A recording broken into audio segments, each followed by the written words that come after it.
আসসালামু আলাইকুম। কি অবস্থা? সবাই কেমন আছেন? আশা করি সবাই ভালো আছেন। আমরা সবাই মনে করি যে ইন্ডিয়া আসলে আমাদের বন্ধু দেশ মনে করি। আর ওরাও আমাদেরকে বন্ধু দেশ মনে করে। কিন্তু আসলে ইন্ডিয়ার সাথে আমাদের কখনো বন্ধুত্ব হয় না। আর হবেও না ভবিষ্যতে আমি আশা করি। অতীতে ছিলও না। কারণ দেখেন আমরা কিভাবে বুঝবো এরা আমাদের বন্ধু?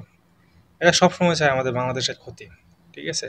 ওরা সবসময় চায় আমাদের বাংলাদেশে একটা গন্ডগোল লেগেই থাকুক, একটার পর একটা গন্ডগোল লেগেই থাকুক। ঠিক আছে? আজ থেকে প্রায় ২০০ বছর আগে যখন ব্রিটিশরা আমাদের দেশ শাসন করতো, বাংলাদেশ, ইন্ডিয়া, পাকিস্তান যখন ব্রিটিশরা শাসন করতো, তখন আমরা মনে হয় না যে এতটুকু মানে অত্যাচারিত ছিলাম। তখনও মনে হয় না আমাদেরকে যে এতটুকু কষ্ট করতে হয়েছে। ঠিক আছে? আর দেখেন বর্তমান যে একটা অবস্থা, সব কাজে ওরা হস্তক্ষেপ করে, সব কাজে ওরা নাক গলায়। দেখেন আজকে ফেনী, নোয়াখালী, কুমিল্লা এদিকে আজকে বন্যা হইতেছে। এই বন্যা হওয়ার কারণটা কি? এদিকে তো আগামী গত ৩০ বছরে দেখি নাই কোনোদিন বন্যা হইতে, এদিকে খুব কম হয়েছে বন্যা। এই দেখেন বর্তমানে যে একটা বন্যা হইতেছে, এই বন্যাটা কি কত ভয়াবহ রূপ ধারণ করছে। আর এটা ধারণ করার একমাত্র কারণ হচ্ছে ইন্ডিয়া, কারণ ইন্ডিয়া রাতের আধারে এরা এদের বাদ ছেড়ে দিছে, বাদ ছেড়ে দেওয়াতে আমাদের দেশে বন্যা হয়ে গেছে। আর এরা সবসময় আন্তর্জাতিক রুল লঙ্ঘন করে এরা আমাদের দেশে ক্ষতি করে। ঠিক আছে?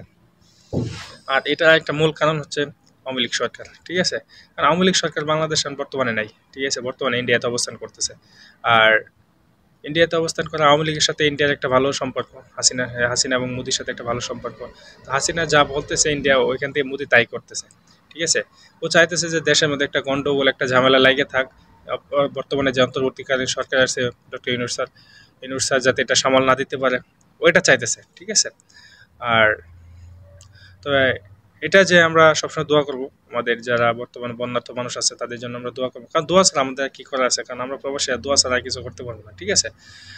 আর আমি আমার পক্ষ থেকে সবাই জানাই যে আসলে সবাই দোয়া করবেন আমার বন্যার্থ মানুষের জন্য, যে এরা ভালোভাবে এদের করতে পারে, বন্যা মোকাবেলা করতে পারে।